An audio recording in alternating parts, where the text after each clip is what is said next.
उत्तीर्ण स्थानीय निकाय के सभी शिक्षकों व पुस्तकालयाध्यक्षों को ऐच्छिक पदस्थापन या स्थानांतरण की सुविधा प्रदान करें।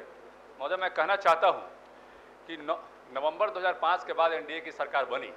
और उस वक्त पूरे बिहार में ऐसी स्थिति थी, पूरे बिहार में करीब 30 से 40% स्कूलों में शिक्षकों की कमी हो गई थी। जो परमानेंट टीचर्स हमारे बीच में थे उनका रिटायरमेंट के बाद नई बहाली नहीं हुई थी, क्योंकि पुरानी सरकार आरजेडी की सरकार जो थी उन लोगों ने शिक्षकों की बहाली नहीं की, जिसके चलते शिक्षा की हालत यहाँ बहुत खराब हो गई। और आनंद फानन में एनडीए सरकार ने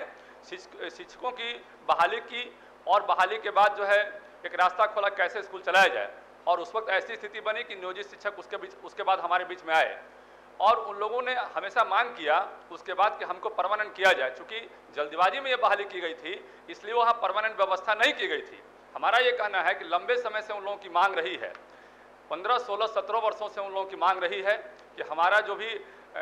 नियोजित कर्मी हमको जो मिला है उसको राजकर्मी का दर्जा दिया जाए। हम सरकार को धन्यवाद देना चाहेंगे इसके लिए कि सरकार ने उनको विशिष्ट नियमावली के तहत, स्पेशल प्रावधान के तहत एक सक्षमता परीक्षा लिया और उसके बाद जो है आगे की प्रक्रिया जो है चल रही है। मेरा कहना है कि लंबे समय तक 16-17 साल जो शिक्षक एक जगह पढ़ाते रहे हैं उसके बाद उनका बेटा बेटी भी सब बड़ा हो गया और वो भी कहीं ना कहीं अपना पद पे चला गया या कहीं पढ़ रहा है या अपने आप को भी इस्टेब्लिश कर लिया। तो एक तरफ बिहार सरकार ने अच्छा काम किया, एनडीए सरकार ने, अब उनके बारे में भी हमको सोचना होगा कि जब इस्टेब्लिशमेंट कॉस्ट में उनका 60 से 70% पैसा खर्चा होता है, आज जो शिक्षकों को वेतन मिलता है उसमें 70% के आसपास हमने देखा है। हम तो करीब 900 स्कूलों में चुनाव के क्रम में गए थे, घूमे थे,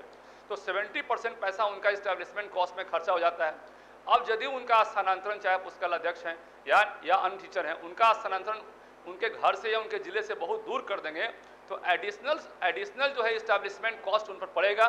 और उनको उतना पैसा हम नहीं देते हैं कि वो उसको बियर कर सके जैसे हम परमानेंट टीचर्स को देते थे। हमारा कहना है कि उनका जो है स्थानांतरण जो है उनके ही जिला में, उनके प्रखंड में ही उनके स्कूल छोड़कर कहीं और कर दी जाए, यही मेरा कहना है।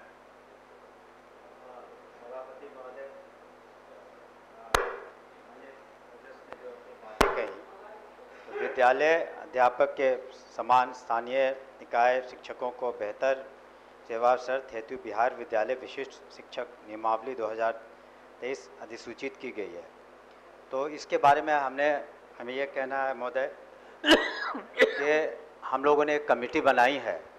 उसमें सीनियर ऑफिसर्स हैं और जो हम लोग इस नीति को बना रहे हैं उसमें थोड़ा वक्त लगेगा, लेकिन ऐसी बात नहीं है कि हम सारे आयामों को नहीं लेंगे। उसमें खास करके हमने कहा है सभी पदाधिकारियों से, वो जब प्रस्ताव आएगा कि जो महिलाएं हैं या ऐसे